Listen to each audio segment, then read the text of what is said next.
ጾም እግዚአብሔርን መምሰል ነው ብዬ ነው የማስበው። ትልቁ የክርስትና ግብ ደግሞ መጨረሻው እግዚአብሔርን መምሰል ነው።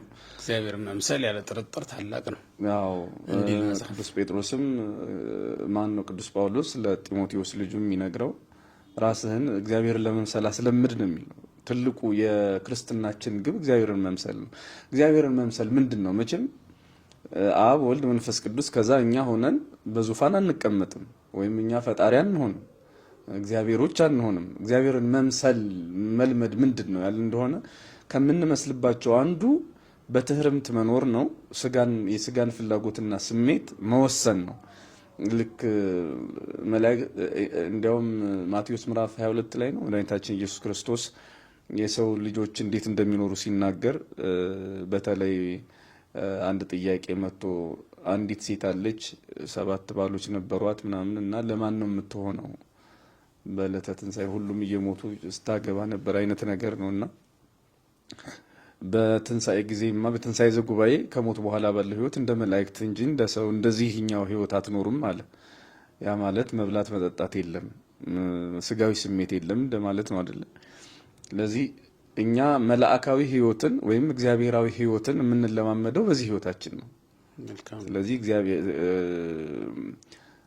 መላእካዊ ህይወትን ወይም ደግሞ ሰማያዊ ህይወትን እግዚአብሔርን ለመምሰል የምንለምድበት ልምምዳችን ወይም ደግሞ መንፈሳዊ ስርዓታችን እዚህ ምድር ላይ ጀምረናል ማለት ነው። ስለዚህ እኔ ጾም ማለት በክርስትናው ህይወት ውስጥ በሰማይ የምንኖረውን ህይወት በምድር ላይ እንደመጀመር እንደ መላእክት የምንሆነውን እነሱ እግዚአብሔርን መስለው የሚኖሩትን ህይወት እኛም እዚህ ምድር ላይ መጀመር ነው። ጾማችን ጾም ብቻ አይደለም፣ ጸሎት አለው። ለምሳሌ ቅዳሴ አለው። በገጠሪቱም ቤተክርስቲያን አብዛኛው አቅም ያላቸው ታላላቅ አድባራት ቅዳሴውም አይታጎልም፣ ስብሐተ ነግህ አይታጎልም፣ ምስጋናው አይታጎልም። ስለዚህ በጾም በጸሎት ቅዱሳን መላእክትን እየመሰል እግዚአብሔርን ወደ መምሰል ከፍ የምንልበት ነው። ስለዚህ እግዚአብሔርን ለመምሰል ወይም ደግሞ በቴዎሎጂ ያሉ ሰዎች ቴዎሲስ የሚሉት ማለት ነው። ከነዚህ አንዱ ይሄ ነው። በሌላ መልኩ ብራብ አላበላችሁኝም ብጠማ አላጠጣችሁኝም የሚለው ስጋውን ደሙን መቀበል እንዳለ ሆኖ ጾሙ ደግሞ እግዚአብሔርን የምንመስልበት ነው። ስለዚህ ለአንድ ክርስቲያን ጾም ምንድን ነው ከተባለ አንደኛ ጴጥሮስ ምዕራፍ 2 ላይ ቅዱስ ጴጥሮስ ፍለጋውን እንድትከተሉ ምሳሌውን ተወላችሁ የሚለው ክርስቶስ ለኛ የተወልን አንዱ ፍለጋ ወይም አርአያነቱ ጾሙ ማለት ነው። ጾም በአበው ትውፊትም ስንመለከት በጣም የሚገርም ሂደት ነው የነበረው። በዛ በብሉይ ኪዳን ዘመን እንኳን በነበረው ዘመን መንግስተ ሰማያት አይገቡም። በዚያ ዘመን እንግዲህ ቢበሉ ቢጠጡ እንዳሻቸው ቢሆኑ ምናልባት መቅሰፍት ይመጣባቸው ካልሆነ በስተቀር ያም እንኳን ቢሆን በመብላትና በመጣጣታቸው ምክንያት የሚመጣ አይደለም። ያው ከበሉ ከጠጡ አመንዝራነት፣ ከበሉ ከጠጡ ጣዖት አምላኪነት ስለማይቀር አህዛብን እንምሰል የሚለው ነገር ያው ጎረቤታሞችም አይደሉ አብረው ነው የሚኖሩት እኮ ከአህዛብ ጋር ባኗኗር። ግን መንፈሳዊ ህይወታቸው የተለየ ሆኖ ድንበር ኖሯቸው ከአህዛብ እግዚአብሔርን ያመልኩ ዘንድ የግድ ጾም ጠባቂ አጥር ቅጥ ሆኖ ተሰርቶላቸው ነበር ማለት ነውና ከጠባቂነቱ ባሻገር አነቃቂነቱ በጣም ይበል የሚያስብ ነው የነበረው። በዚህ መንገድ እንግዲህ ይጾሙ ነበረ ማለት ነው። ስብከቶቻቸውንም ስንመለከት አሁን ወደ እግዚአብሔር ተመለሱ የሚለው ነገር ነው። አሁን መመለሻው ምንድን ነው? ጾምና ሐዘን፣ ለቅሶ፣ ንስሐ፣ እነዚህ ነገሮች ናቸው። ሊለያዩ የማይችሉ ነገሮች ናቸው። አሁን ንስሐን የሚያስብ ሰው ከጾምና ከጸሎት ለይቶ ሊያዩ አይችልም። የተለየም አይደለም። ሲጀመርም ያለ ጾም ያለ ጸሎት እንዴት ንስሐ ልትገባ ትችላለህ? እና በንስሐ ነው የምንኖረው። ደግሞ ዓለሙ ራሱ አሁን የምንኖርበት ዓለም ንስሐ አይደል? የንስሐ ዓለም ውስጥ ነው የምንኖረው። ህይወታችንም የንስሐ ህይወት ነው። ለዚህም እኮ ነው በቅዳሴ ጊዜ በንስሐ ውስጥ ያላችሁ ነው የምንለው። ዲያቆኑ ይነሳና በንስሐ ውስጥ ያላችሁ ራሳችሁን ዝቅ ዝቅ አድርጉ ብሎ ነው የሚናገረውና ዓለሙ ንስሐ ስለሆነ ነው እንጂ እኮ በእያንዳንዱ ቀን ከመምህረ ንስሐ የተቀበልነው ቀን እንሆናለን ማለት አይደለም። ያ አዋጅም የሚታወጀው ለእንደዚህ አይነት ሰዎች አይደለም። በአብ ወወልድ ወመንፈስ ቅዱስ አሐዱ አምላክ ሰላምና ጤና በረከትና ረድኤት ከሁላችሁም ጋር ይሁን። የተወደዳችሁ የልዑል አምላክ የሕያው እግዚአብሔር ቤተሰቦች በያላችሁበት የእግዚአብሔር ሰላም ይድረሳችሁ። እንደምን ሰነበታችሁ? ይህ የጉባኤ ኤክሌሲያ ሚዲያ ላይ ነው የምንገኘው። ዛሬ እንደተለመደው በመካከል ትንሽ ጠፍተን ነበረ። በክብረ በዓሉም በምንም ሰበብ ተመልሰን መጥተናል። እኔና ሊቀ ሊቃውንት ስሙር አላምረው። ስለዚህ ዛሬ እንግዲህ በዓተ ጾም ነው አሁን ያለንበት ወቅት፣ የጾም መግቢያ ወቅት። ዘመነ አስተርእዮን እየጨረስን ነው የምንገኘው። ዘመነ አስተርእዮ የምንለው እንግዲህ ከጌታችን መድኃኒታችን ኢየሱስ ክርስቶስ ከተወለደበት ጊዜ ጀምሮ እስከ ጾም መግቢያ ድረስ ያለውን ጊዜ ወርሃ አስተርእዮ ወይም ዘመነ አስተርእዮ ብላ ትጠራዋለች ቤተክርስቲያናችን። በዚህ ወቅት እንግዲህ የአምላካችን የመድኃኒታችን ኢየሱስ ክርስቶስን ሰው የመሆኑን ነገር የሚናገሩ ቅዱሳት መጻሕፍት እየተውጣጡ ስንዘምርና ስናመሰግን ቆይተናል። አምላክ ሰው በመሆኑ ምክንያትም የተደረጉልን ነገሮች ሁሉ እያነሳን ስናስታውስ እና በእነዚህም ደስ ስንሰኝ ነው የሰነበት ነው። ክብረ በዓል የሚበዛውም እንግዲህ ከዚህ ጋር ተያይዞ ነው። አምላክ ሰው ሆኗል፣ ሰውም አምላክ ሆኗል። በጣም የደስታ ጊዜ እና ልዩ ጊዜ እንዳሳለፍን በጣም እናምናለን። በያላችሁበት መልካም የበዓላት ወቅት እንደነበረም እንግዲህ ተስፋ እናደርጋለን። እኛ በነበርንበት አካባቢ እንግዲህ እኔ ባህር ዳርና አካባቢው ነው አብዛኛውን በዓል ያሳለፍኩት ከልደት ጀምሮ ማለት ነው። እንዴት ነበር አንተ ጋስ? ጥሩ ነበር። እኔም አዲስ አበባና ያው የምስራቁን ደግሞ ምስራቅ ኢትዮጵያን አካባቢ ወደ ድሬዳዋ እንደዛ ነበር። አይ ጥሩ ነው። በእርግጥ እኔም ዘመነ አስተርእዮ ነው ወርሃ የአስተርእዮ ማርያምን ማለት ነው። አስተርእዮ ማርያምን ሌላ ቦታ ሄጄ ነበረ ወደ ወላይታ አካባቢ እዛ ከብፁዕ አቡነ ይስሐቅ ጋር ነው ያከበርኩት። ጥሩ በዓል ነበር። በጠቅላላው እንግዲህ ጊዜ ረፍታን እዚህ ያሳልፈናል።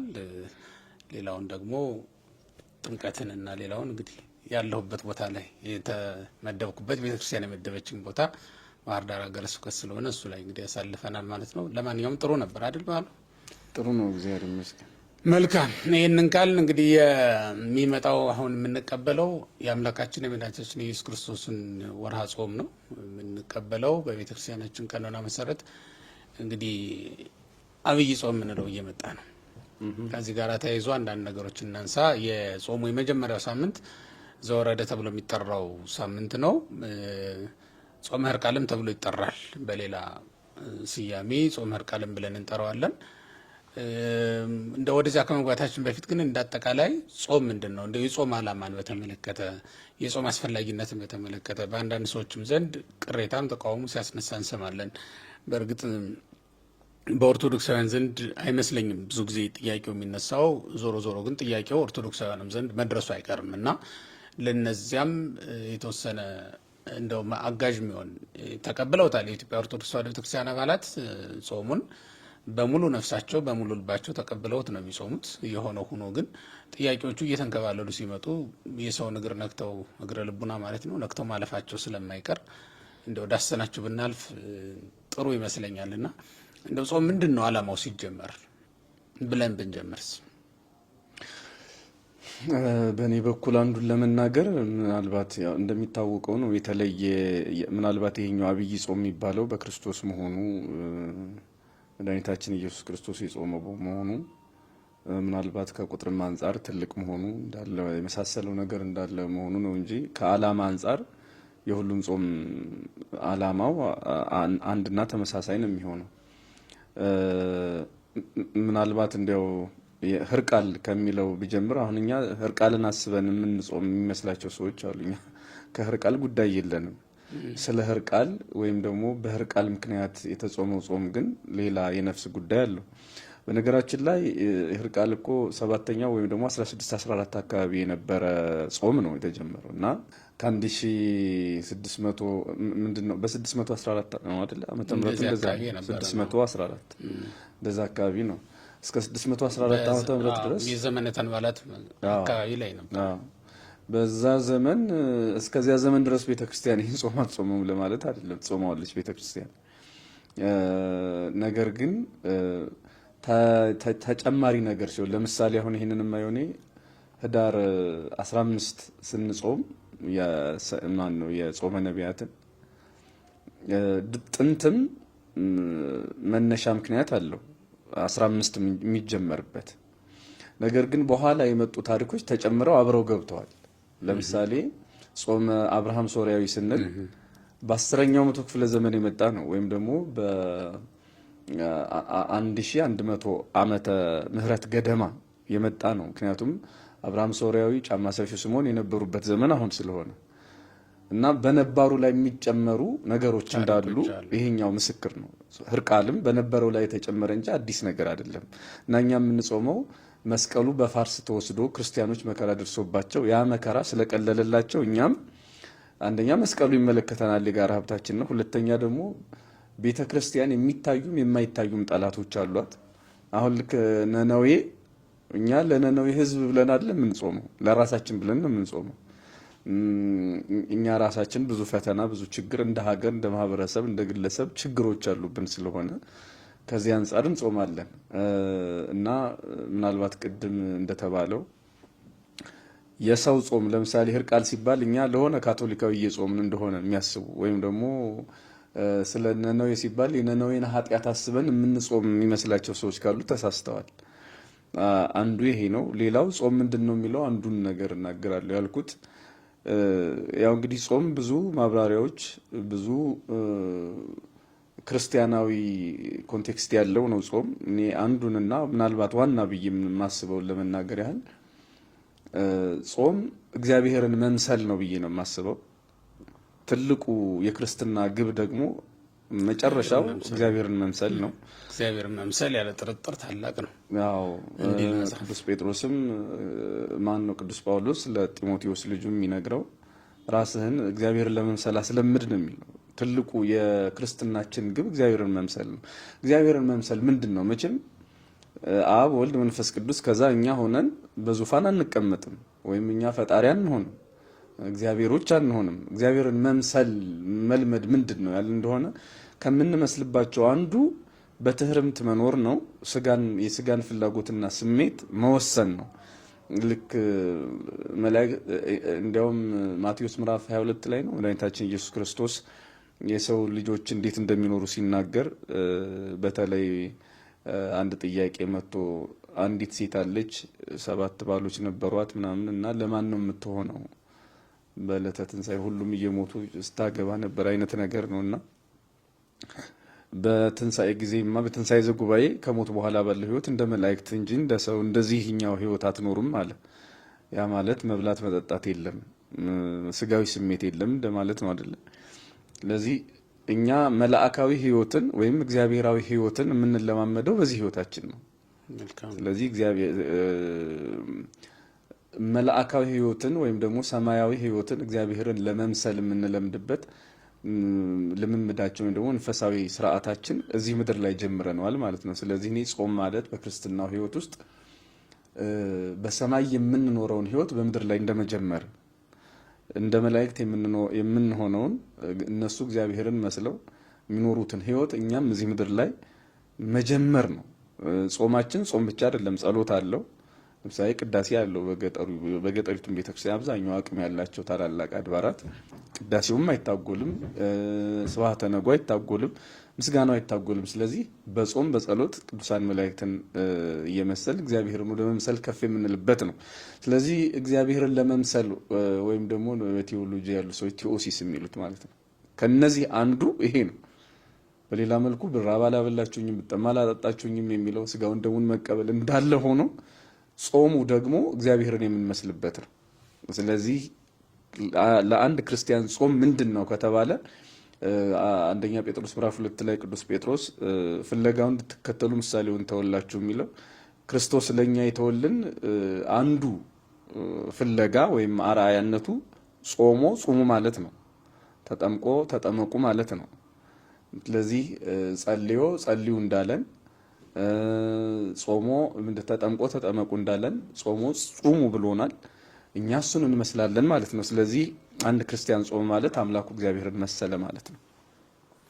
እውነት ነው። የክርስትናችንም አንዱ ትልቁ ጸጋ እግዚአብሔርን መምሰል ነው። ክርስቶስም ሰው ሲሆን እኮ እግዚአብሔርን መምሰል ተመለሰችልን ነው አይደል? አንዱ የተመለሰችልን ጸጋ እግዚአብሔርን መምሰል ነው። ያጣናት በዕፀ በለስ ምክንያት እግዚአብሔርን መምሰልን ነበር። አሁን ደግሞ እግዚአብሔርን መምሰልን መልሰን አገኘናት ነው። ምክንያቱም ክርስቶስ እኛን ሲመስል እኛ ደግሞ እሱን ወደ መምሰል ሄደናልና እና ይሄ አንዱ ትልቁ ክብራችን ነው። እንዳልከው እንደው በደንብ ላሰምርበት ስለፈለኩ ነው። ሀሳቡ ጥሩ ነው። መላእክትንም የምንመስላቸው እግዚአብሔርንም የምንመስለው በመብላት አይደለም፣ በመጠጣት አይደለም፣ በመጾም ወይም ከምግብ በመከልከል በመብላት በመጠጣት እንደውም እንስሳትን ነው የምንመስለው። በማግባት በመጋባት እንስሳዊ ባህሪያችንን እናጎላለን። በመጾም በመጸለይ እና ባለማግባት ደግሞ ስንኖር እግዚአብሔራዊ ኖሮ እንኖራል። በእርግጥም በጥንተ ተፈጥሯችንም ስናየው አሁን እግዚአብሔር እንደኛ ቀሚስ ተሰፍቶለት መጎናጸፊያ ተዘጋጅቶለት ለብሶ የሚኖር አምላክ አይደለም አይደል? የሰው ልጅም እስከ በደል ድረስ እንደዛ ነበረ። ቀሚስ አጥልቆ መታጠቂያ ታጥቆ የሚኖር ፍጥረት አይደለም። ግን ግልቡ በልብሰ ብርሃን ነው፣ ክዱን ነው። በቃ በእግዚአብሔር ባዘጋጀለት የብርሃን መጎናጸፊያ የተሸፈነ ነበር። ለዚህም ነው ራቁታቸውን ነበሩ አይተፋፈሩም ነበር አይደል የሚለው ኦሪቱ ራሱ ራቁቱን መሆኑ ራሱ መገለጡ እኛሁን ልብስ በምንለው አይነት መንገድ የለበሰ እንዳልነበረ ለማሳየት የምንጠቀምበት ግን ደግሞ የማያሳፍር ራቁትነት፣ ያ ማለት ነውርን ሀፍረትን አውጥቶ የማያሳይ የነበረ ራቁትነት እንደነበረ ነው የምናየው። ይህንን ያነሳሁት ለምንድን ነው? በጥንተ ተፈጥሯችን ራሱ በነበረን ጸጋ እግዚአብሔርን መስለን እንኖር ነበረ። አሁን በክርስትና ጸጋችን ከሚመልስባቸው መንገዶች እንግዲህ ወይም እግዚአብሔርን ከምንመስልባቸው ነገሮች መካከል አንዱ አለባበሳችን ወይም ልብሰ ብርሃንን በጥምቀት እናገኛለን እንላለን አይደል? ሐዋርያው ቅዱስ ጳውሎስ ክርስቶስ ለብሳችሁታል እንዲል ተዋህደ ነው የምንኖረው። ክርስቶስ ተዋህዶን የሚኖር ክርስቶስ እንደ ልብስ ሆኖናልና በእግዚአብሔር ፊት ለብሰ ነው የምንቆመው፣ ሞገስ የምናገኝበት ነው ብለን እናምናለን።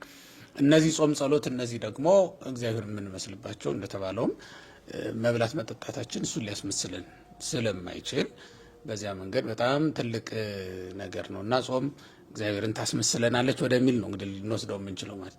በተጨማሪ ግን የቀደሙት አባቶቻችን በአዋጅ የጾሙበት ጊዜ አለ። እንዲሁም ደግሞ ለብቻቸውም በተለያየ ምክንያት የጾሙበት ጊዜ አለ። አዳምን ብንወስድ፣ ሄኖክን ብንወስድ፣ ሌሎችን ነቢያት ኤልያስን፣ ሙሴን፣ እዝራን፣ ነህምያን እያነሳን ብንወስድ እነዚህን ሁሉ ዳዊትን እያነሳን ብንወስድ የተለያየ ምክንያት እንዲጾሙ አድርጓቸዋል። ያለ ጾም የመጣ ማንም የለም ከነቢያትም ሆነ ከሐዋርያት ማለት ነው። እንዲያውም በተለይ ከእግዚአብሔር አንዳች ነገር ሲፈልጉ ጾም መጾም ልማድ ነበረ።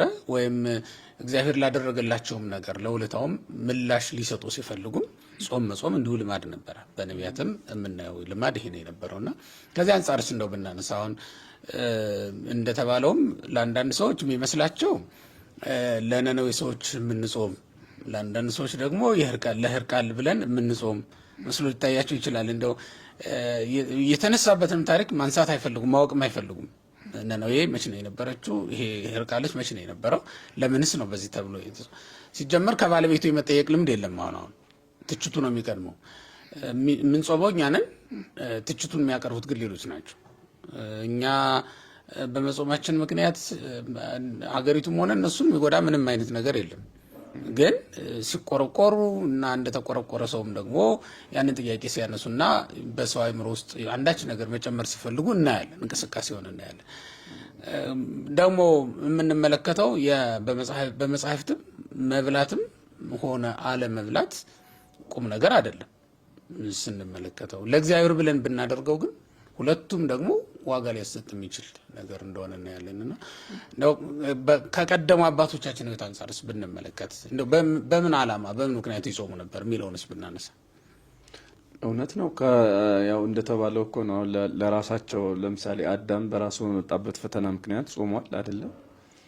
ከገነት በመባረሩ ወደ እግዚአብሔር ለመመለስ የጾመው ሙሴ ወደ ቅዱሱ ተራራ በሄደ ጊዜ ወደዛ ሲወጣ እንግዲህ 40 ቀን ያውም ደግሞ እህል ውሃ ሳይበላ ሳይጠጣ አይተነው ሲጾም እንግዲህ አንብበናል፣ አይተናል። ኤልያስ እንደዚያው በራሱ መንገድ ለአገልግሎቱ በረከት ይሆን ዘንድ መልአክ በመገበው ጊዜ እንግዲህ እንደዚያው 40 ቀን 40 ሌሊት ሳይበላ በረሃማውን ጉዞ እንደተጓዘ መጽሐፍ ቅዱስ ተናግሯል። በሌላ መልኩ ለሀገር የጾሙ ለወገን ሲሉ የጾሙ ሰዎችንም ደግሞ ማየት የተለመደ ነው። ለምሳሌ ያው የተለመደው የነነዌ ታሪክ እንደ ሕዝብ እነ እዝራ ለሀገር ብለው ጾመዋል። እንደ ግለሰብ የመጣባቸው ፈተና ባይኖር እንኳ ለቤተ መቅደሱ መሰራት ለእግዚአብሔር ሕዝብ ነጻነት ሲሉ የጾመዋል እንደነ እዝራ ያሉት። እንዲሁም ደግሞ ዘፍጥረት ምዕራፍ 3 ላይ ያለው አትብሉ የሚለው ቃል ለኔ የሰውነት መለኪያው ነው ብዬ ነው የማስበው። አሁን እንስሳት፣ አራዊት፣ አእዋፍ አትብሉ የሚል ክልከላ የላቸውም። የከበረ ሰው ነው አትብላ የተባለው እና እኔ ከበሬ የምለየው በመጾሜ ነው አንዱ ማለት ነው። ብዙም መለያየት ሊኖር ይችላል። ቢያንስ ግን የሚራብ ስጋ ኖሮኝ ረሃቡን ለትንሽ ጊዜ ታግሶ መቆየት የሰውነት ምልክት ነው ማለት ነው። ስለዚህ ሰው የሚጾመው ቅድም እንዳልነው እግዚአብሔርን መምሰል ለማግኘት ወይም ደግሞ ወደዚያ ከፍ ለማለት ባሻገር ይሄን ጸጋ ከማግኘት ባሻገር የሰውነት መለኪያ ነው መጾም። አሁን ደግሞ ባለው ዘመን አሁን በዚህ ዘመን የሳይንስ መለኪያ ሆኗል፣ የጤና መለኪያ ሆኗል። ቢያንስ በጣም ብዙ የምንፈራቸው በሽታዎች አሉ። ለምሳሌ ከሚያስፈሩ በሽታዎች አንዱ ካንሰር ነው አይደለም?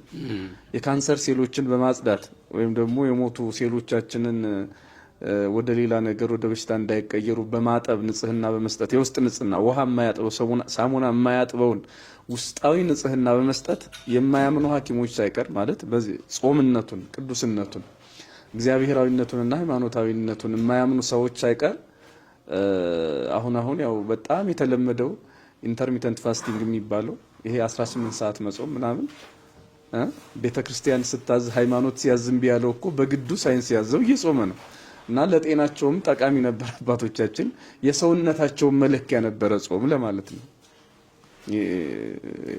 ሌሎቹ እንዳለ ያሉት እንዳለ ሆነ እውነት ነው። የአባቶቻችንን የጾም ህይወት ስንመለከተው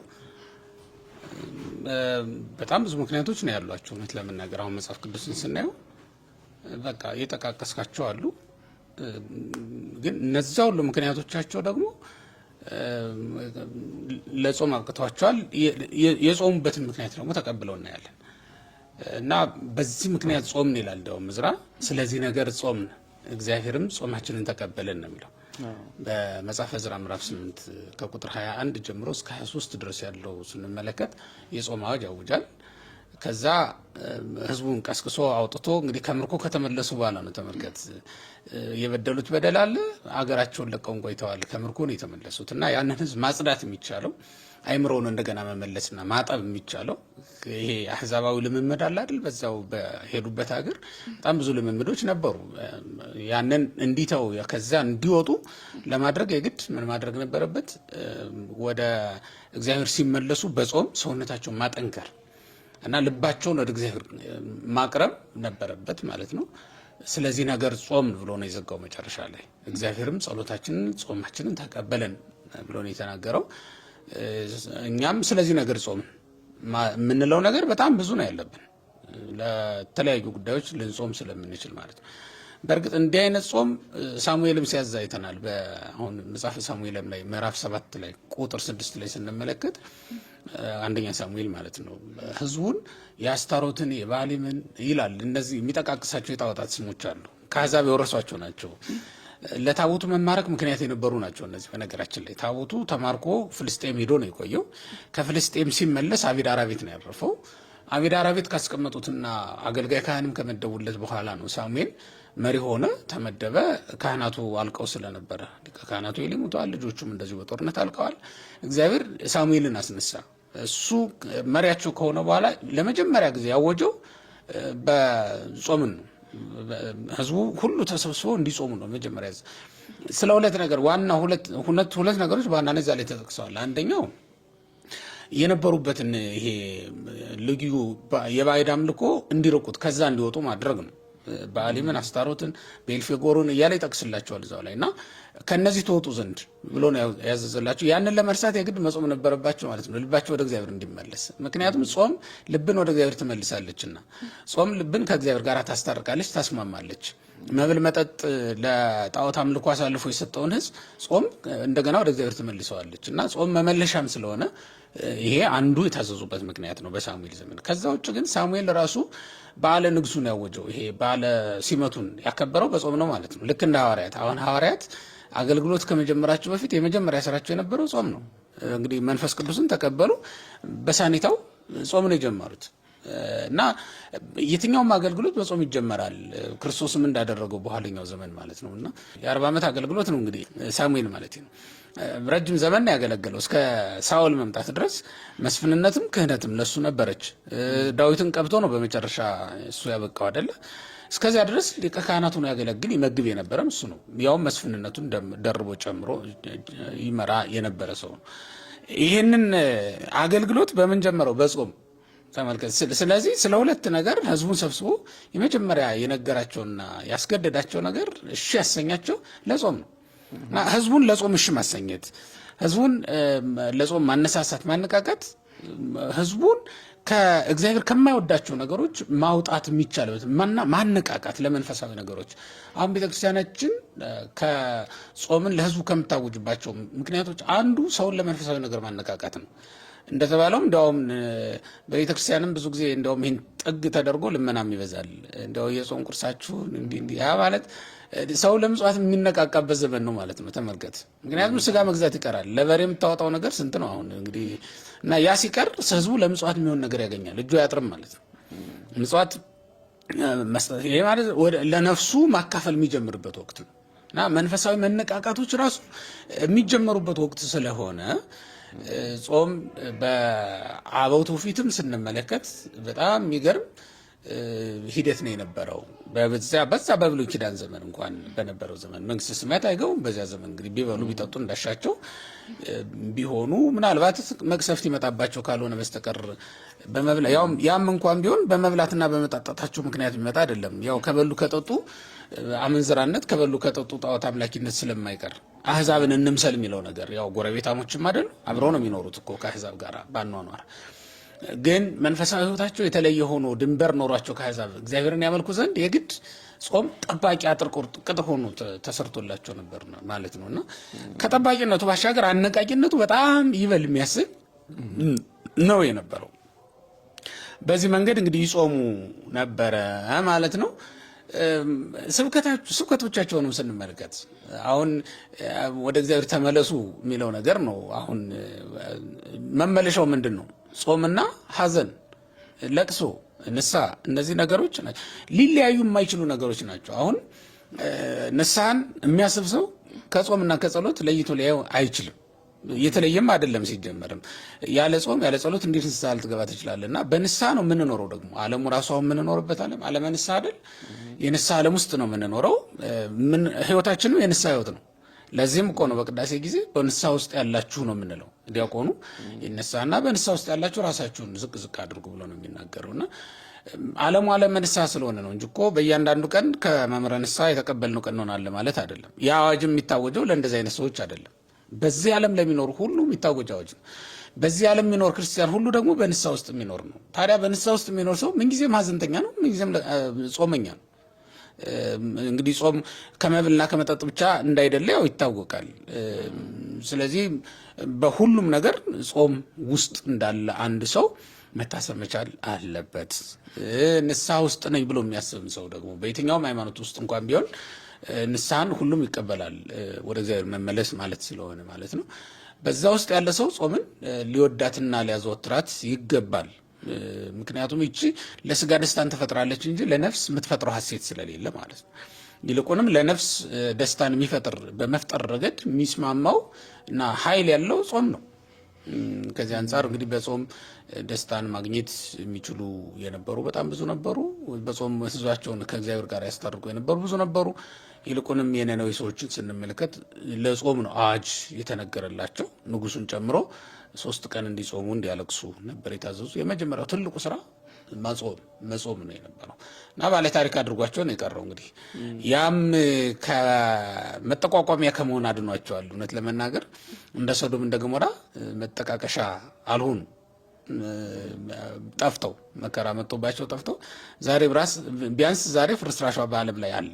በምድር ላይ አጥኞች የነነዌ ከተማ የጥንት ፍርስራሽ ብለው ስሟን ይጠሯታል።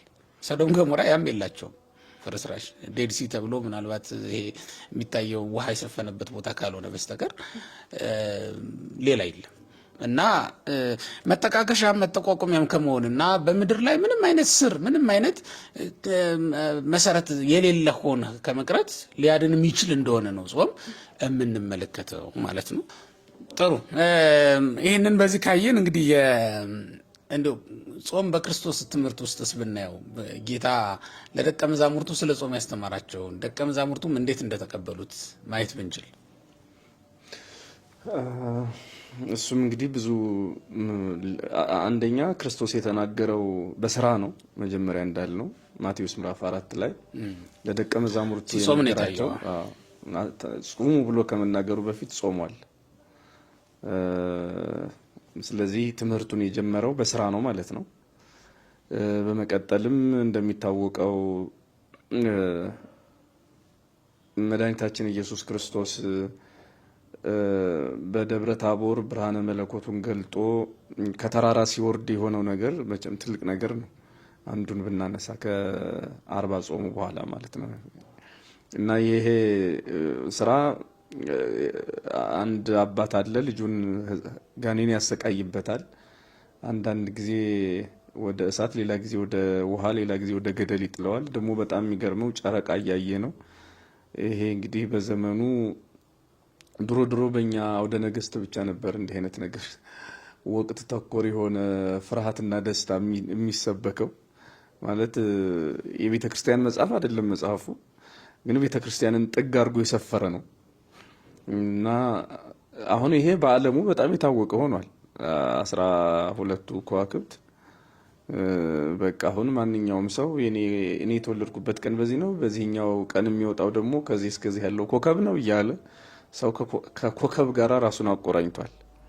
እና ይሄ እዚህ ማቴዎስ 17 ላይ ያለው ቃል ጨረቃ እያየ ይጥለዋል የሚለው በጣም ነው የሚደንቀኝ። ማለት ተፈጥሮን ለአምላክ ናት ወይም ደግሞ ምናልባት ጨረቃ አምላክ ሆና ይሆን እንዲሉ እና በዚሁ አጋጣሚ ያው ርዕሳችን ባይሆንም ጨረቃ እያየ የሚጥል ሰይጣን፣ ወቅት እያየ የሚጥል ሰይጣን በዚህ ዘመንም የጠፋ ስላልመሰለኝ ነው እግረ መንገዱን ያነሳሁት። በሌላ መልኩ ወደ ደቀ መዛሙርት አመጣሁት፣ ወስኑ ፈውሶቶ ማዳን ተሳናቸው እና ልጄን አድንልኛል እና እንደሚታወቀው መድኃኒታችን ኢየሱስ ክርስቶስ ሰይጣኑን ካወጣው በኋላ ደቀ መዛሙርቱ ጠየቁት፣ በይነ ምንትንህነ ስእናው ጸውቶ፣ ለምንድን ነው እኛ ማውጣት ያልቻልን ይህን ሰይጣን ይህን ጋኔን አሉት። ያው የመለሰላቸው መልስ አሁን ርዕሳችን ያደረግነው ነጥብ ይመልሰናል። ወዝንቱ ዘመድ እየወጽ ዘንድ በጾም በጸሎት ካልሆነ ወገን ከሰው አይወጣም ብሎ እና ግዕዙ በጣም ነው የሚገርመው፣ ወገን ብሎ መጥራቱ ማለት ነው። ስለዚህ ዘመድ ብሎ ነው የሚጠራው ሰይጣንን። የተፈጥሮ ዝምድና የለንም፣ ግብር አገናኝቶ ነው። ግብር አገናኝ ማደሪያዎቹ ስላደረግን ግብርም ያገናኘዋል። አሁን የሰይጣን ነው አይደለ? ውሸት፣ ትዕቢት ከሰይጣን የተገኙ ናቸው እና እኩያት ግብራት ያገናኙን ይሆናል። እነሱ አሁን በሰው ውስጥም ታገኛቸዋለህ እና ዘራ ሰይጣን የምንላቸው ናቸው። ዘመድ አለው እና ይሄ ዘመድ ይሄ ወገን በጾም በጸሎት ካልሆነ ከሰው እንደው ስንት ንሳል አይደል? አሁን የዮሐንስ 8 ላይ ነው አንተሙ ሰማቡክሙ ሰይጣን አንተሙ ይላል። በግብሩ የሰይጣን ልጆች ናቸው አላቸው። ምንድነው የሰይጣን ልጅ ያሰኘው ደግሞ ይገልጸዋል እዛው ላይ ወፍቶቶ ለአቡክሙ ትፈቅዱ ትግበሩ፣ የአባታችሁን የሰይጣን ፈቃድ ልታደርጉ ትፈልጋላችሁ። ትክክል። ምንድነው ያ ግብር? ቀታሌ ነፍሰሰብ አለና ገለጠው። ሰው መግደል አንዱ ነው።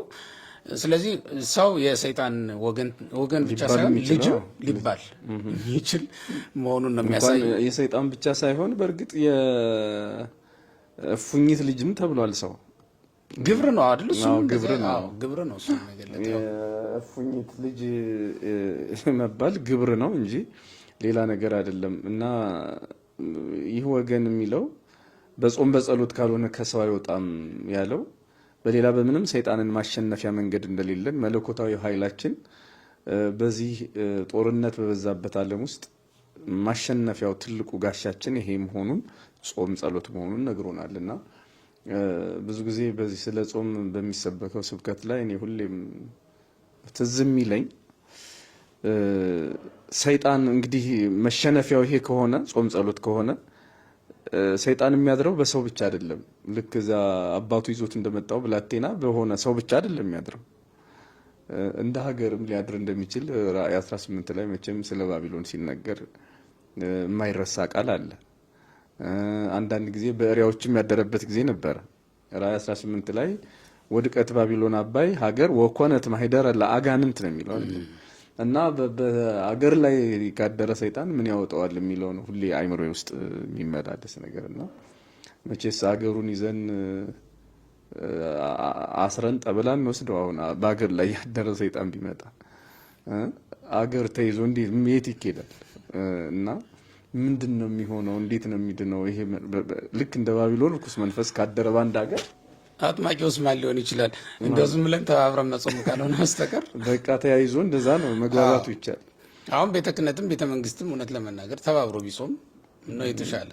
እውነት ነው ቢጾም ችግር አልነበረውም። ግን ያው አሁን እዚህ ጋር የጋራ መግባባት ስለሌለን ምንም እናልፈውና እኔ ጾም በጌታችን በኢየሱስ ክርስቶስ ትምህርት ላይ በቃ ሰው አጋንንትን የሚያሸንፈው ጠላቱን የሚያሸንፈው በዚህ መሳሪያ በዚህ ትጥቅ እንደሆነ ክርስቶስ አምላካችን ነግሮናል፣ ደግሞ ማሳይቶናል። ማስተማር ብቻ አይደለም። ቅድም ማቴዎስ 4 ላይ እንደጠቀስ ነው በልዩ ልዩ ፈተና ሲፈትነው መድኃኒታችን ኢየሱስ ክርስቶስ ያሸነፈው ቆሮንቶስ ላይ በስጋው መለኮታዊ ኃይሉን አልተጠቀመም። እዚያ ላይ መቼም እንደሚታወቀው የጾምን ኃይል ነው ሊያሳየን የፈለገው። በደካማ ስጋ በተራበ ስጋ በጠወለገ ፊት ነው ዲያብሎስን ድል የነሳው። ስለዚህ ድል ተነሱታላችሁ ነው። ሌላ ምንም ድል መንሻ መንገድ የለም። እና ዓለሙ የጦርነት ዓለም ነው። ዓለሙ የተጋድሎ ዓለም ነው የምንኖርበት። ስለዚህ ሰው በእርግጥ ሰይጣንን ብቻ አይደለም የኛን ክፉ ጠባይስ በምን እንገራዋለን? ልጓማችንም ነው። ይሄንን ነው እንደውም ይሄ ለምሳሌ ጌታችን ሲጾም ከተፈተነበት ፈተና ሁሉም ስሜት ተኮር ናቸው እኮ። ለምሳሌ ርቦሃልና እንብላ እና ይህን ስሜትም የገደለው ራሱ በጾሙ ነው። የጾምን ኃይል ነው እያሳየን ያለ። አንድ የገንዘብን ፍቅር የገደለው ለራውስ የእንጀራ ታሪክ መተረክ እኮ ራሱ እንዴት አይነት ስሜት እንደሚፈጥር አስበው። በጣም በጣም በጣም ዲያብሎስ እንደውም ቅደም ተከተሉ ሁሉ በደንብ እያየሁት መጀመሪያ የፈተነው እንብላ ጥያቄ ለራበው ሰውና አሁን ወርቅ ምን ይሰራለታል ለራበው ሰው? እና ለማንኛውም በገንዘብ ተፈተነ፣ በትዕቢትም ተፈተነ። እነዚህ አሁን እኛ ውስጥ ያሉ ስሜቶች ናቸው።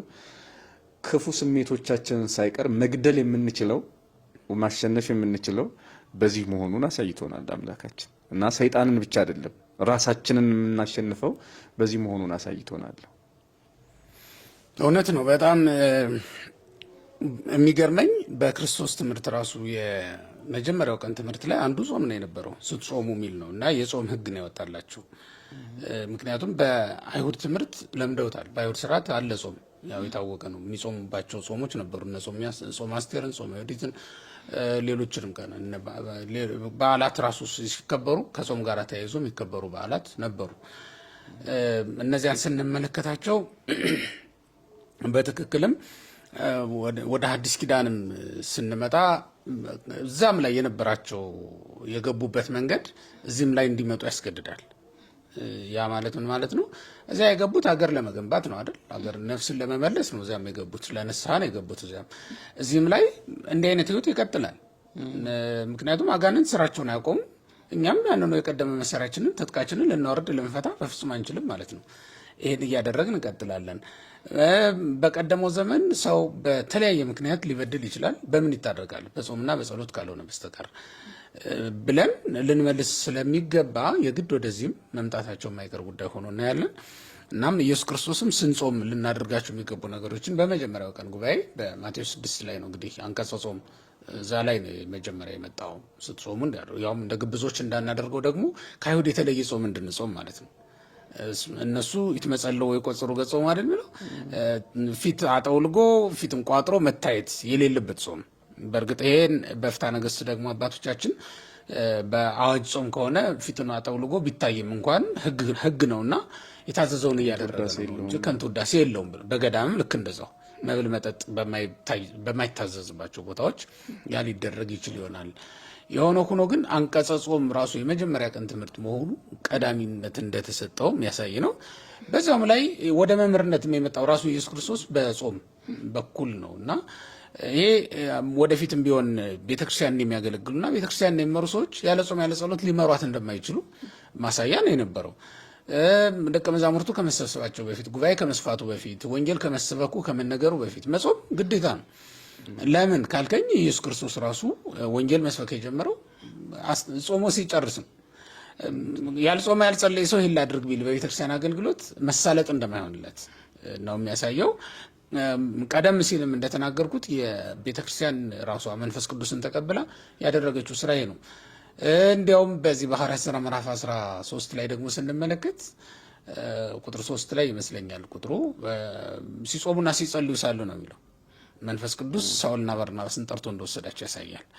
ሲጾሙና ሲጸልዩ ሳሉ ነው። ይሄ ማለት ሐዋርያት የሚገኙት ሲጾሙና ሲጸልዩ እንደነበረ በዚያ ሰዓት ነው የሚያሳየው።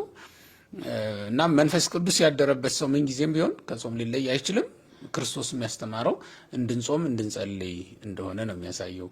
ያም እኮ ቅድም የጠቀስከው ሰው ይሄ ወር እየጣለ የሚጥለው ሰው ወር እያየ ሰርቀ ወርቅ እያየ የሚጥለው ሰው ሌሎችን ሰዎች የሚወክል ነው። እኔ በዓለም ላይ ያለውን ሰው በሙሉ የሚወክል እኮ የነበረው ነው። ይሄ በተለያየ ምክንያት የተያዘ ዓለም እኮ ነው የነበረው እና ያንን መፍታት ነው ያ የደቀ መዛሙርቱ መሰብሰብ አንዱ ምክንያት። ለዚህም ነው መጀመሪያ ሰውዬው እኮ አምጥቶ ለእነሱ ሰጣቸው፣ ሞክሩ አለ። እንግዲህ እንዲህ አይነት ነገር አልነበረም ልምዱም፣ ግን ወደ እሱ ነው የሚያመጡ የነበረው ሰዎቹ። ግን እነሱ ጋር ለምንድን ነው ያመጣው? ይሄ እንዲማሩበት ይመስላል። አመጣላቸው፣ አሳያቸው፣ ግን ሊፈውሱት አልተቻላቸውም። በዚህ ምክንያት ነው እንግዲህ ጌታ ይሄ ያለ ጾም ያለ ጸሎት ሊወገድ ሊፈታ የሚችል ነገር አይደለም ብሎ ይችን አረፍተ ነገር አስቀመጠ እዛ ላይ ማለት ነው። ይሄ ማለት ምን ማለት ነው? ወደፊት ሐዋርያት እየጾሙ እየጸለዩ ብዙ ታምራትን ማድረግ እንደሚችሉ ማሳያ ነበር ማለት ነው። እና ይሄን እንደው በደንብ አጥብቀን ልንይዘውና ልንከተለው የሚገባ ትልቅ ስርዓት ትልቅ ትምህርት እንደሆነ በክርስቶስም ትምህርት ያየነው በሐዋርያትም ሕይወት የተመለከት ነው። በኋላ ላይ ሐዋርያት ክርስቶስ እንደጾመ ነው የጾሙት። እንግዲህ ሐዋርያትን መሰረት ካላደረግ ሌላ ማንንም ልናደርግ አንችልም። በእውነቱ የአገልግሎት መሰረታችን እነሱ ናቸው። ሳንጾም አናገለግልም። ለዚህም ነው እንደውም በቤተክርስቲያናችን በአብዛኛው ቅዳሴ ውሎ ነው የሚደረገው። ሲጾሙ ሲጸልዩ ውለው አባቶቻችን መስዋዕት ይሰዋሉ በመጨረሻ ሰዓት ላይ ማለት ነው። ለምን? ያው ጾም የአገልግሎት ሁሉ መነሻ ስለሆነ ከታች ከስር ስጋን እያደከመ ነፍስን ግን እያጎለመሰ መሄድ አቅም ስላለው ችሎታ ስላለው ጾም እንደዚያ እንዲያስችለን ነው። በነፍሳችን በደንብ እንድንዘምር በስጋ ጉልበት አይደለ በመንፈስ ጥንካሬ እንድናገለግል ስለሚፈልግ ጾም ላይ ትኩረት ተደርጎ ይሰራል ለማለት ነው። እንግዲህ የሚጾሙ የሚጸልዩ ሰዎች ይህንን እያሰቡ ደስ እያላቸው እንዲጸልዩ ነው የምናነሳው። ክርስቶስም ይህንን አስተምሯል። ሐዋርያትም እንዲህ ነበር የኖሩት፣ እየጾሙ እየጸለዩ ነበር ይኖሩ የነበረው የሚለውን ነገር በሚገባ ማየት ይገባል። ከዚያ ውጭ እንደው አገር የሚመሩ ቤተክርስቲያንንም የሚጠብቁ የሚመሩ በቤተክርስቲያንም ላይ በአገርም ላይ የተሾሙ ሰዎች ማለት ነው በሐዘን በጾም ህዝባቸውን እንደ መምራት ያለበት ሰላም ሊያኖረው የሚችል ነገር የለም። እውነት ለመናገር ትልቅ ጥበብ ነው፣ ትልቅ ፍልስፍናም ነው ጥበብ። ማን ነው ይሄ ጾም? ይሄንን ምለው ለምንድን ነው መሰለ? በነህምያ መጽሐፍ ላይ አሁን መጽሐፈ ነህምያ ምዕራፍ 1 ስንመለከት ሳዝንና ስጾም ስጸልይ ነበርኩ ይላል። ይሄ የኢየሩሳሌም ውድቀት በሰማ ጊዜ ያደረገው ነገር ነው እና የወሰደው እርምጃ ማዘን፣ መጾም፣ መጸለይ፣ ማልቀስ ነው የነበረው። ወደ እግዚአብሔር መመለስ፣ ራሱን መለሰ። ሌሎቹን ሰዎች ማሳሰብ፣ ሌሎቹን ለመጥራት እድሉም የለውም። የተሾመም ለእንደዚህ አይነት አገልግሎት አይደለም። ምክንያቱም እሱ የቤተ መንግስት ጠጅ አሳላፊ ነው። ስለዚህ እዛ ቤተ መንግስት ውስጥ ሆኖ ማድረግ የሚችላት ይችል ነው ነበር። ለሀገራችን ማድረግ የምንችለው ሌላ ነገር ላይኖር ይችላል። ነግደን ግብር ባንከፍል፣ አስራት በኩራት አውጥተን ቤተክርስቲያናችን ባንደግፍ፣ ቢያንስ ይችል ግን ማድረግ አለብን። ማንኛውም ሰው ማዘን፣ መጾም፣ መጸለይ ግን ይኖርበታል። ይችላል ይህን ማድረግ። ነህምያ እንዳደረገው ነህምያ ከዚህ ውጭ ማድረግ ስለማይችል ነው። ይችን አደረገ፣ እግዚአብሔርም ይቅር አለው። ዳንኤልም ህይወት ውስጥ ስንመለከት ለምንድን ነው ያዘነው? ለምንድን ነው ያለቀሰው ዳንኤል ካል አሁን ትንቢተ ዳንኤል ምዕራፍ 10 ላይ ያለውን ስንመለከት እግዚአብሔር መልአክ ሁሉ እኮ የጎበኘው የዳሰሰው ያች የምታበረታ እጅ የመጣችለት ከጾምና ከጸሎት የተነሳ ነው። በጣም ይጾምና ይጸልይ በነበረ ጊዜ መጣና እግዚአብሔር ዳሰሰው ጎበኘው ማለት ነውና አገሪቱንም እግዚአብሔር ይቅር ይላት ዘንድ አሁን ነህምያ የጾመው የጸለየው መጨረሻ ላይ ውጤቱ ታየ እኮ ከተማይቱ እንደገና ተሰራች፣ ቅጥሯ ታነጸ። የአባቶቹ ያቺ የፈረሰች ባድማ የሆነች ከተማ እንደገና አገር ሆነች። ተመልከት። እና አገርን አገር ማድረግ የሚቻለው ቤተክርስቲያንንም ቤተክርስቲያን አድርጎ ማስቀጠል የሚቻለው በነገራችን ላይ ይኸውልህ የቤተክርስቲያን አምላክ ምንም እንኳን ቤተክርስቲያን አካሉ ያደረጋት ቢሆንም እኛ ከጾም ከጸሎትና ከእንዲህ አይነት ህይወት ከተለየን ግን ለአጋንንት አሳልፎ የማይሰጥበት ምንም ምክንያት የለውም። ምክንያቱም አይተናል። ኢየሩሳሌም እኮ አገሩ ናት የመረጣት። በወንጌል ላይ የእግዚአብሔር አገር ናት ተብላ የተጠራች እኮ እሷ ናት አይደል? እስመ ሀገሩ ይእቲ ለንጉሥ አብይ በኢየሩሳሌም አትማሉ ተብሎ ነው። በጣም ትልቅ የከበረች መሆኗን እኮ የምታውቀው ከእግዚአብሔር ስም ጋር ተነጻጽራ የእግዚአብሔርን ስም በከንቱ አትጥራ ይላል። ከዚያስ እየወረደ መጥቶ በኢየሩሳሌም ቢሆን አትማሉ። ለምን? የሰማያዊው ንጉሥ ሀገር ስለሆነች ተብሎ ነው ይጠራ። ይቺ ሀገር ለአጋንንት የተሰጠችበት ጊዜ አለ። በእንቢታ በአመፅ ምክንያት በጾምና በጸሎት ደግሞ የተመለሰችበት ሁኔታ እናያለን። እና ጾም ይመልሳል ነው፣ ሀገርንም ይጠብቃል፣ ቤተክርስቲያናችንንም እንደ ሃይማኖት ይጠብቃል። እና ለሚጠፉ በጎችም ሲባል አሁን አንድ ካህን ለሚጠፉ ልጆቹ መጾም አለበት፣ መጸለይ አለበት። አንድ መምህር ለሚያስተምራቸው ደቀ መዛሙርት ወይም ለሚሰብካቸው ምእመናን በእውነት ቃሉን እግዚአብሔር አይደል የሚያኖር በልባቸው ውስጥ እግዚአብሔር በሚገባ ልባቸው ላይ ያኖርለት ዘንድ መጾም ግዴታ ነው ማለት ነው። በእንደዚህ አይነት ሁኔታ ልዩ ልዩ ጥቅሞችን ማስገኘት ይቻላል በጾም ለማለት ነው እንግዲህ ይህንን ያነሳሁት። በመጨረሻም እንግዲህ የምናነሳው ከነገረ ድህነት አንጻር ጾምን ከነገረ ድህነት አንጻር ብናነሳ አሁን ስለ መዳናችን የተከፈለ ዋጋ አለ። አሁን ብዙ አንዳንድ ሰዎችም ሲያነሱት የምሰማ ማለት ነው መዳን በኢየሱስ ነው፣ በቃ ስሙን የጠራው ይድናል እና በቃ አንዴ የጌታ ደም ፈሶልኛል ወይም ጌታ ዋጋ ከፍሎልኛል እና እኔ መጾም መጸለይ ምንም ጥቅም የለውም ብለው የሚያስቡ ሰዎች አሉ።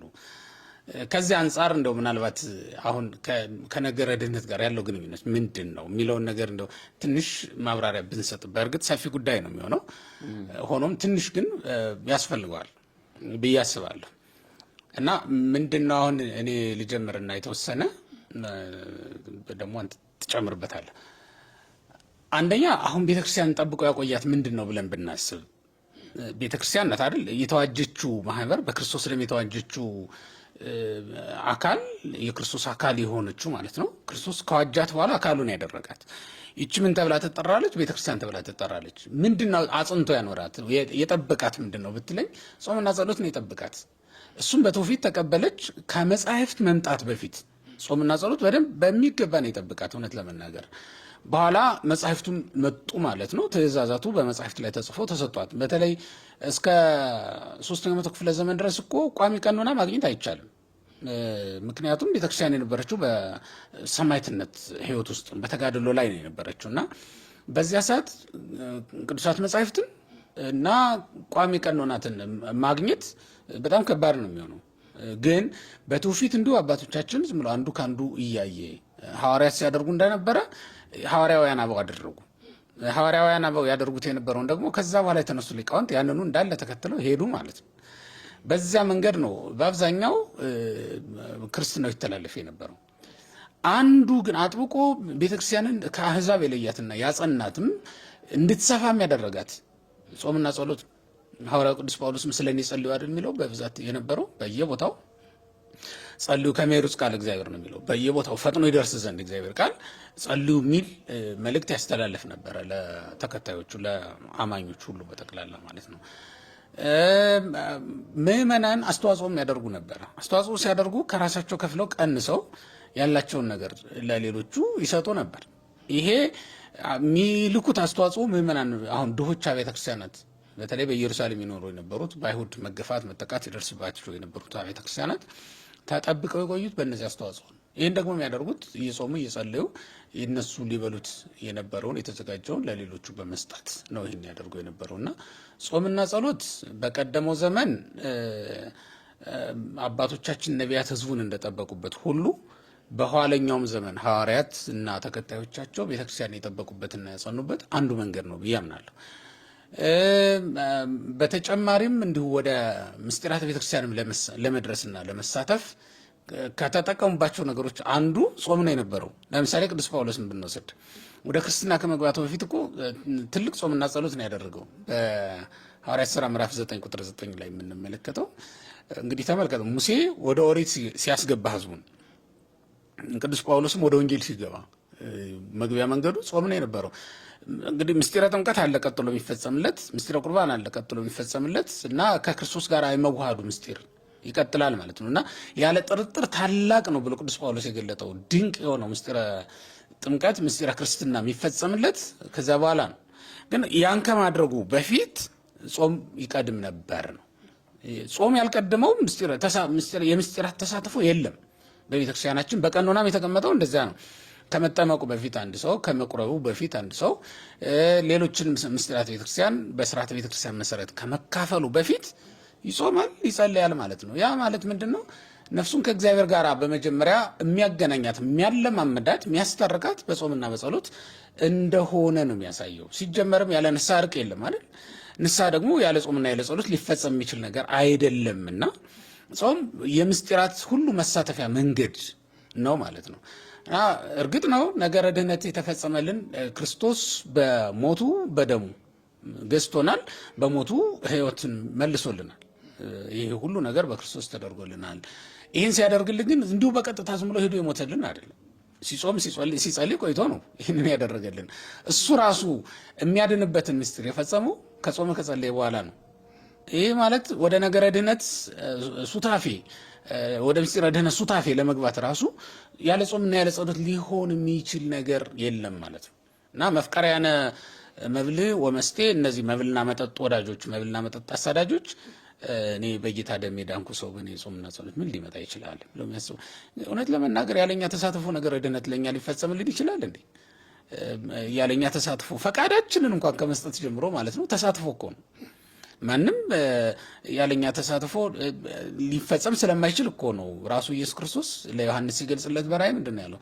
እነሆ ከደጅ ቆሜ አንኳኳለሁ አይደል እንደሚለው፣ ማንም በሬን ቢከፍትልኝ። በተዘጋ ደጅ የሚገባ አምላክ ነው። እንግዲህ ተመልከት፣ ወደ ሐዋርያት እኮ የገባው በተዘጋ ደጅ ነው። ግን አሁን የኔን በር የሚያንኳኳው ለምንድን ነው ካልከኝ፣ ፈቃዴን ይፈልጋል ማለት ነው። የኔ ተሳትፎ ለመዳኔ ምክንያት ነው፣ አስተዋጽኦ አለው ማለት ነው። እና ማንም ሰው የራሱን አስተዋጽኦ ሊንቅ አይገባውም። የነገረ ድህነት ሱታፌ ያለ ራሱ ፈቃድ ለማንም አትፈጸምለትም። እግዚአብሔር አስገድዶ የሚያድን አስገድዶ የሚገድል አምላክ አይደለም። እውነት ነው። እመቤታችንም እንደ ቃል ይሁንልኝ ስትል ነው፣ ፈቃድ ነው። ያለ እሷ ይኩነኒ ምን ሊፈጠር እንደሚችል አናውቅም። እግዚአብሔር ያስበውን አናውቅም። ግን እኛ አሁን ያለ እሷ ተሳትፎ ወልድ ወረደ ብለን አንሰብክም። ሊሆን አይችልም።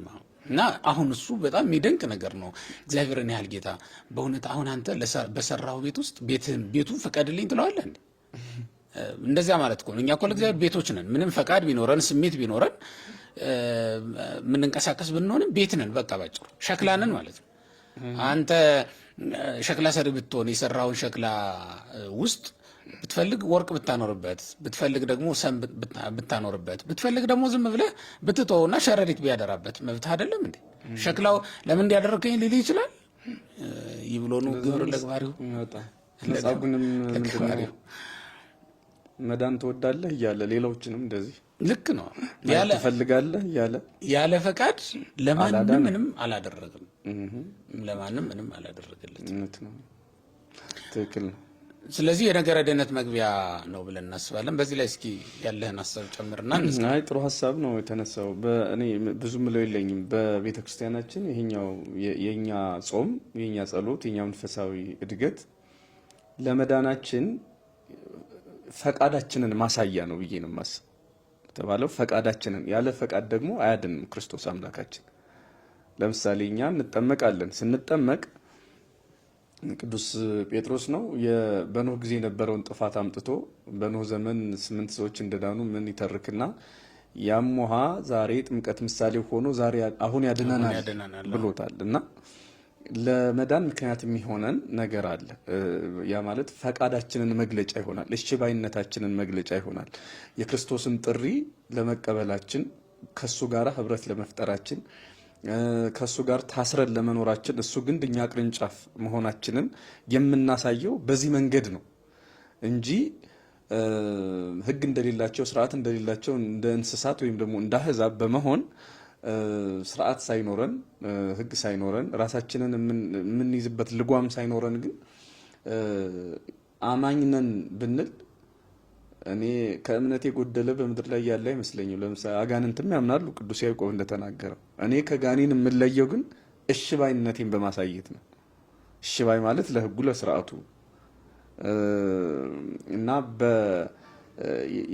የእግዚአብሔርን ማዳን እሺ ማለታችንን የምንገልጠው በዚህ ነው። በሌላ መልኩ ግን ጾም፣ ጸሎት፣ ሌሎችም መንፈሳዊ ስራዎች ለመዳን ምክንያቶች ናቸው። ለምሳሌ ብራብ አብልታችሁኛል ብሎ ነው አይደል ሲመጣ የሚጠይቃቸው እነዚያን በቀኝ በግራ የቆሙትን ብጠማ ጠጥታችሁኛል። አሁን እነሱ አንድ ዳቦ ወይ ደግሞ እላቂ ልብስ ሰጥተው መንግስተ ሰማያትን ተመጣጣኝ የሆነ ነገር ሆኖ አይደለም፣ ግን ለመጽደቅ ምክንያት ይሆናል። በተመሳሳይ መልኩ ቀዝቃዛ ውሃ መስጠት የጻድቅ ዋጋ እንደሚያስገኝ ተናግሯል። ቀዝቃዛ ውሃ ለመንግስተ ሰማያት ዋጋ ሆኖ ወይም ደግሞ አቻ ሆኖ አይደለም። ሰው ጫማ ሲገዛ አቻ የሆነ ብር ሰጥቶ ጫማውን ይወስዳል። ብር ሰው ልብሳችንን ስንሰጥ መኪና በመኪና ሊቀየር ይችላል። በቃ መኪና መሸጫ ቦታ ሄደህ አቻውን ዋጋ ከፍለህ ይሆናል። ለመንግስተ ሰማያት ግን ቀዝቃዛ ውሃ አቻዋ ነው ወይ? የድሃው ሆድ አቻዋ ነው ወይ? ላቂው እንጀራ ምንድነው? ፍርፋሪው ሌላውም ነገር በሙሉ አቻ አይደለም። ለመዳን ግን ምክንያት ይሆናል።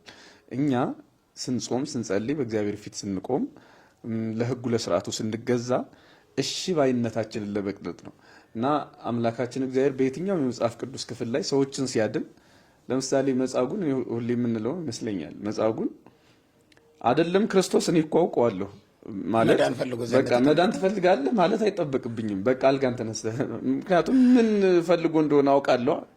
ግን የፈቃድ አምላክ ነው። ያለኛ ተሳትፎ በምንም ተአምር ይሄ ድህነት አይሆንም፣ አይፈጸምም።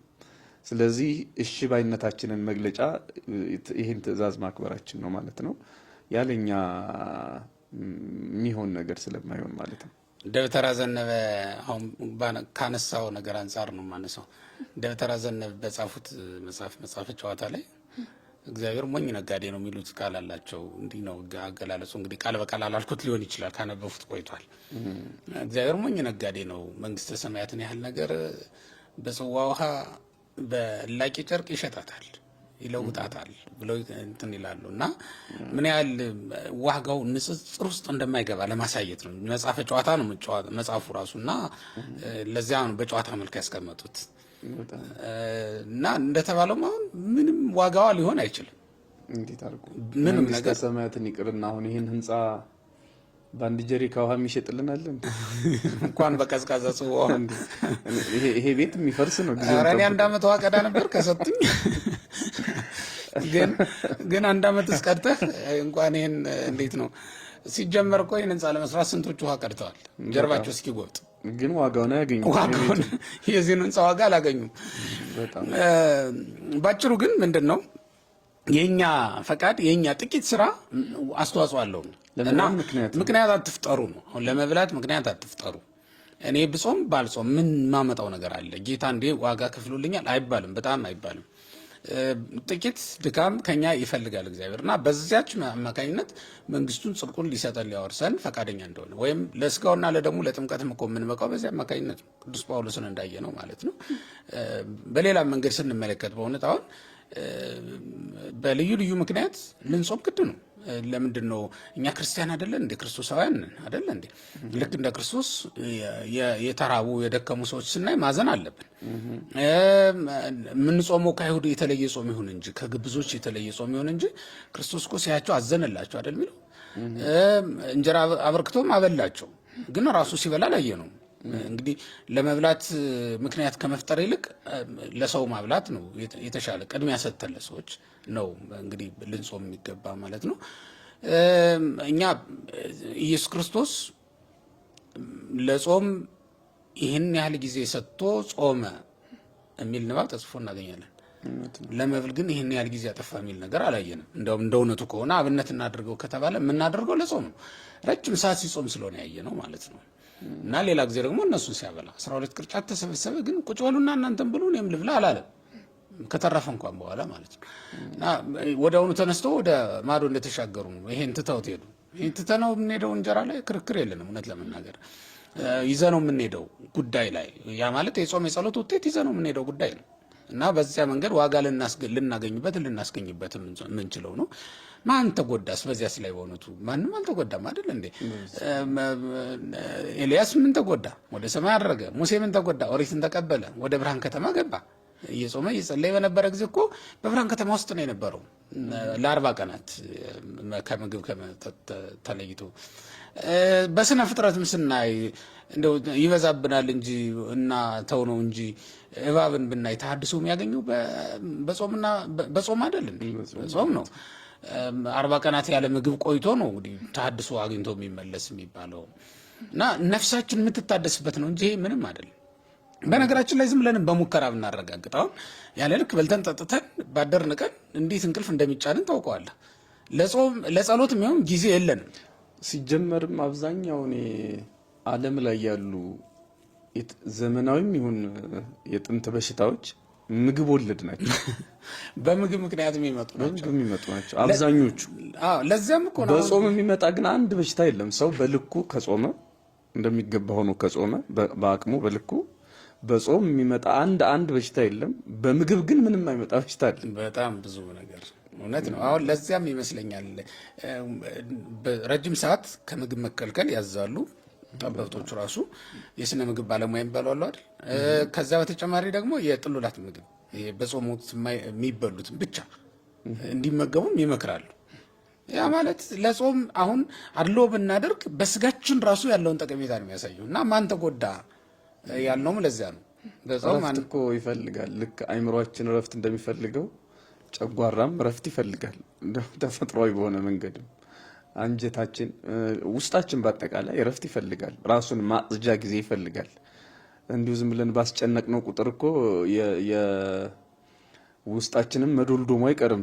ጥርሳችን ብቻ አይደለም። አንድ ሰባኪ እንደውም እንዲህ ሲል ሰምቼዋለሁ። ጭነት የበዛበት አህያ እንጂ የሚገጠበው ጨጓራዬን ስለሚያመኝ ነው መበላ የሚሉ ሰዎች አሉ አይደል? እና ጭነት የሚበዛበት አህያ ነው እንጂ የሚገጠበው ጀርባው የሚመለጠው፣ ጭነት ያልበዛበት አህያ ጀርባው አይመለጥም ሲል ሰምቼዋለሁ። በእርግጥ እንግዲህ እንደ አውዱ ማለት ከተያዙ በኋላ ያለ ምግብ መቆየት ትንሽ ሊቸግራቸው ከተያዙ በኋላ። ከዚያ ውጭ ግን በጾም የመጀመሪያ መነሻው ግን እውነት ነው መብል መጠጥ መብዛት ሆኖ ይታያል። ከተያዙ በኋላ በእርግጥ የሚያስቸግሩ ነገሮች ይኖራሉ። ዞሮ ግን እንዲህ አይነቶችንም ቢሆን ከመምህራን እሳቸው ጋር መክረው የሚያደርጓቸው እንደ ድካማቸውም ታይቶ የሚደረግላቸው እንክብካቤ ሊኖር ይችላል በቤተክርስቲያንም። እሱንም አንከለክልም፣ ሳንጠቁምም አናልፍም። በዛው ግረ መንገድ እንደውም አንዳንድ አጋጣሚ ትላንትና ቴክስት እያየሁ ነበርና ሐኪም ያዘዘላቸውን መድኃኒት እንጣለው ወይስ ምን እናርገው የሚሉ ሰዎች አሉ። በጾም ምክንያት እንዲህ አይነቱን በነገራችን ላይ በጉባኤ አታቅርቡት። ከመምህረ ንስሐችሁ ጋር ተማከሩበት። ምናልባትም ደግሞ መምህረ ንስሐው የአቅም እጥረት እና ውስንነት ካለበት ደግሞ ከመምህራን ጋር ሊያገናኛቸው ቢችል የተሻለ ነው። እርግጠኛ መሆንም ደግሞ የሚቻለው ሰው እያመመህ እየደከምክ በግድ እንደምንም ቢሆን ብለህ እስከ 9 እስከ 6 ጾም ተብሎ ቀንበር መጫን የለበትም። ታማሚ ከሆነ ሌሎች የጾም አይነቶች አሉ እኮ እንግዲህ ጾም አሁን ሰፊ ሆኖ ስላላነሳ ነው እንጂ እውነት ለመናገር ጾም ከመብል ከመጠጥ መከልከል ብቻ አይደለም እኮ። እንደው ያንተን ፍላጎት ለሌሎቹ ለመሰዋት በራሱ እኮ ጾም ነው። አሁን ኤልያስን የተቀበለችው ባልቴት በእውነት የምትገርም ሴት እኮ ናት። የራሷ ፈቃድ ናት እንግዲህ ያቺ ፍኝ ዱቄት ምንም ብትሆን ከልጇ ጋር ብትበላው ጥቂት ሰዓት ሊያራዝምላት ይችላል አይደል? ከሞት ጋር ያላትን ፍጥጫ ግብግብ ጥቂት ጊዜ ሊያራዝምላት ይችላል። ግን እኔም አንተም በልተናት እንሞታለን የሚል ቃል ስትናገር የራሷን ፈቃድ እንዴት እንደሰዋችለት ተመልከት። እና ይሄ እንደ ጾም ተቆጥሮላታል። እንደውም ይቺ ሴት ፈቃዷን መሰዋቷ እንደ ጾም ተቆጥሮላት፣ ከዛ ደግሞ ቤቷን በበረከት እንዲከሞላው ከዛ በኋላ እኮ የመስጠት ጸጋ የመስጠት ፍላጎቷ እየበዛ ነው የሚሄደው። ግን መስጠት የጀመረችው በጥቂቱ ስለሆነ ነው። ስለዚህ በጥቂቱ እንጀምር በምንችለው፣ ከዛ በኋላ እግዚአብሔር ደግሞ እያበረታን ነው የሚሄደው የሚለውን ነገር ነው ማየት ያለብን። በዋናነት ግን ለስጋችን አድልተን ምንም ነገር ላለማድረግ እንወስን። እኛ ራሳችን ክርስቲያኖች በመጀመሪያ ማድረግ ያለብን ለስጋው አድልቶ ማንም ቢሆን ለመብላት ምክንያቶችን መፈለግ በፍጹም የለበትም። ያቺ ሴት እንዳደረገችው ምንም ለራሷ አላደላችም። በቃ እኔም አንተ ምን ወላደን አለ። እኔ ያነሳሁት ምንድነው ምናልባት ቴክስቱ ላይ እኔ ሲገባልኝ በሽታው ምን እንደሆነ ዝርዝር ነገሩን ባላቅም፣ ለምሳሌ ከስኳር በሽታ ጋር ተያይዞ ረጅም ሰዓት መቆየት የማያስችሉ በሽታዎች ካሉ እንዲያው ማተቡ እንደበጠሰ ክርስትናውን እንደካድ አድርገው እንዳያዩት ልክ ነው ለማለት ፈልጌ ነው። ማይ በተለያየ ምክንያት እኮ በደዌ ሁላችንም ደዌ እንያዛለን። በዚያ ምክንያትም ልንበላ እንችላለን። የምንገደድባቸው ሁኔታዎች ሊፈጠሩ ይችላሉ። የታመመ ሰው የሚዳኝባቸው አንቀጾች የራሳቸው ስለሆኑ ደግሞ እሱን እንደው አሁን ዝም ብለን በዚህ አንቀጽ በዚህ ቪዲዮ ላይ የምንጨርሰው ጉዳይ አይደለም። ይሄን አድርጎ የታመማችሁ ሰዎች ብለን የምንዘጋው ስላልሆነ ነው። ወደ መምህረ ንስሐም ቀርቦ መመካከር ይገባል ያልነው ለዚያ ነው። በዚህ ቀን ለማንኛውም ጥሩ ጊዜን ያሳለፍነው ጾምን በተመለከተ እንዲህ ብለናል። እንግዲህ ጾምን ስለጀመርነው አሁን የጾም ወቅት ስለሆነ የመጣው ይሄ ለምእመናን በጣም ለመጾም ያነሳሳቸዋል፣ ያበቃቸዋል ብለን እናስባለን። ስለነበረን ጊዜ አባቶቻችን አምላክ ለሁሉ እግዚአብሔር ስሙ ለዘላለም የተመሰገነ ይሁን። እንደ አባቶቻችን እንጾም፣ የአባቶቻችንን በረከት በዚህ ጾም እንቀበላለን ብለን እናምናለን። በእምነት እንድንጸልይ፣ በእምነት እንድንጾም፣ ከግብዞች የተለየ ጾም እንድንጾም እያሳሰብን እንግዲህ የዛሬው መርሃ ግብራችንን ጨርሰናል። ስለምታግዙን ስለምትመለከቱትና እንዲሁም ለሌሎችም ላልተዳረሰላቸው ሰዎች ሸር አድርጋችሁ ስለምታደርሱልን በጣም ነው የምናመሰግነው። እግዚአብሔር ይስጥልን።